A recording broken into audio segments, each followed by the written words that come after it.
it's all about the clap back. Get your boss whacked, premier's funeral on Snapchat. You now tuned into the bag. The sky's gray, it's like this every day. The town is full of predator, I'm turning a little prey. I flip $1 million out of nothing, make them feel a certain way. Hoping that the switch. What's good, y'all? Fist Vegas, the hardest voice of sports. Go ahead, hit that like button and subscribe to the Fist unit while you at it. Y'all know what time it is. If you ain't with it, you best get with it. Now let's rock. Listen, hit the sub button. You understand me? Hit the sub button, join the Fist unit, and start hitting threes like Curry. I'm telling you, you join the Fist unit, I'm gonna let you drink that Fist unit power juice, and you gonna start shooting threes like Steph Curry. I ain't gonna lie to you. You gonna shoot threes like Steph Curry, you gonna dribble like Kyrie, and you gonna start dunking like Russell Westbrook. I'm gonna turn you into the perfect point guard. No cap. You understand? Hit the sub button. With that being said, let's get down to business. So a week ago, you had Embiid and Curry running their mouth about the MVP. Curry started it first. Curry came out and said he deserves to be MVP. If he's not the MVP, he don't know what an MVP is. He had those comments. And then like a day later, Joel Embiid followed it up by saying he deserves to be the MVP. And of course, you still got Jokic in Denver. We don't care about Jokic. I'm sorry, Jokic. Nobody cares. I have to throw that out there. Nobody cares about Jokic. Now, the NBA hipsters, you know, the NBA writers who thinks this is the WWE championship, they treat the MVP trophy like it's the WWE championship and everybody got to get a turn. So yeah, man, we gave it to Giannis. Now let's give it to Jokic. Like, they do shit like that. Like, everybody got to get a turn with the MVP to these beat writers. But this is about Curry and this is about Embiid, because as far as I'm concerned, Embiid's probably going to finish with the 1 seed in the East. And if Curry drags his team to the playoffs, they did give it to Russ the year he won a triple-double. So you can justify giving the MVP to Curry if he makes the playoffs. I've been hard on Steph Curry because he has to make the playoffs. I'm sorry. But damn, if that's the case, give it to Westbrook. Yeah, I ain't think about that. Westbrook out there doing damage for the Wizards right now.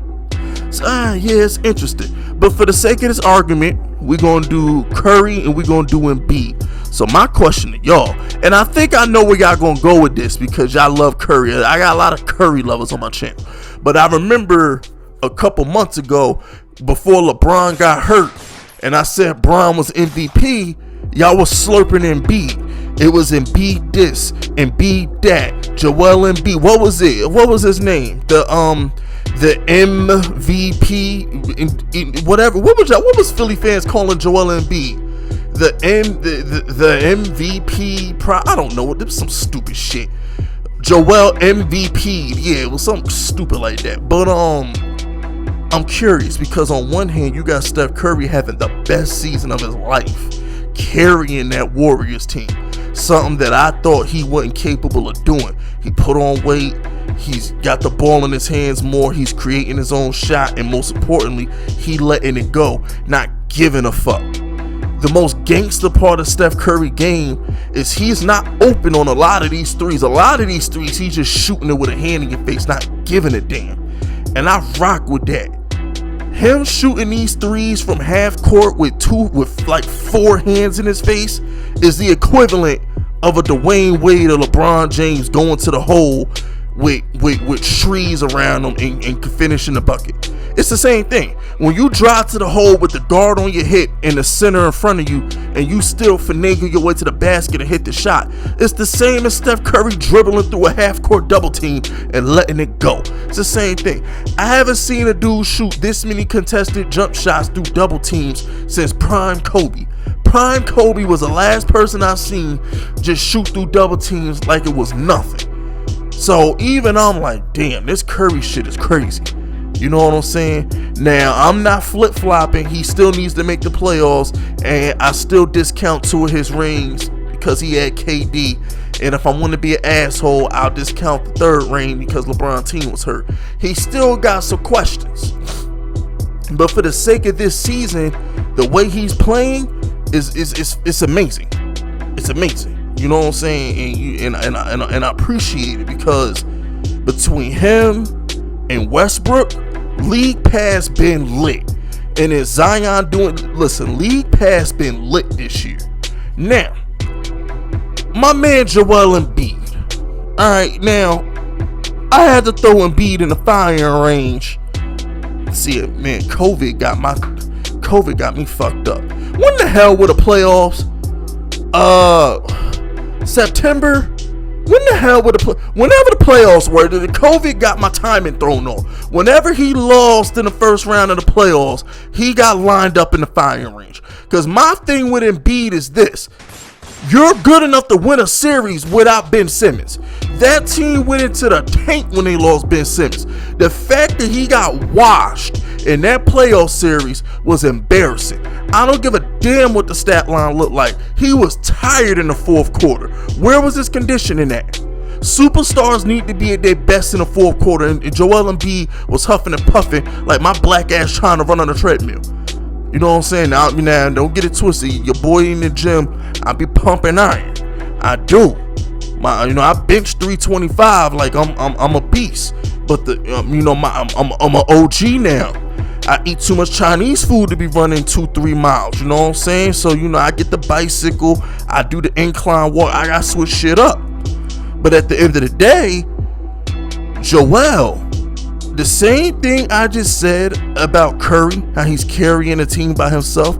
I'm going to need you to do that in the postseason.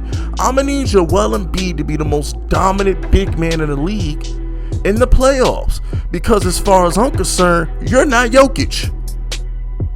Y'all can talk all the shit you want about Joel Embiid, but Jokic in the playoffs, he did it. I ain't seen Joel Embiid in the playoffs. I ain't seen him do it. I saw Jokic go to a conference championship. Joel, you didn't do that. So when I think of the MVP, I'm having a hard time giving it to Joel Embiid just for the simple fact that, damn, I feel like he's Giannis. I'm starting to get Joel Embiid the Giannis treatment. I'm like, yeah, Joel Embiid goes out there and he bullies people every damn night, which he should, being the biggest dude on the court. But can he do that in the playoffs? I don't get impressed with Joel Embiid, who's Mr. 25 and 12 or 30 and 12 a night. It's impressive, but my thing is, I look at him the way I look at Giannis, where it's like, come playoff time, can you do this again? I look at him the way I look at James Harden. Playoff time, Harden, can you get to the line in the playoffs? So I'm really at a point with the MVP where it's like, you really kind of got to give it to Jokic, or you kind of got to look at somebody like a Chris Paul or Julius Randle. I don't know, man. I don't know. But for the sake of this video, if you said name an MVP, I would probably go Curry over Embiid. I feel like if Curry makes the playoffs with his team, he had a more impressive season than Joel Embiid, personally. So I want to know what y'all think about that. You leave me alone, because y'all be on my ass about the Curry slander. Every time I say something bad about Curry, y'all be on my ass about that shit. So I want to know what y'all think. But that's it, that's all. Subscribe to the unit if you rocking with me. My name is Fist Vegas, and I approve this message.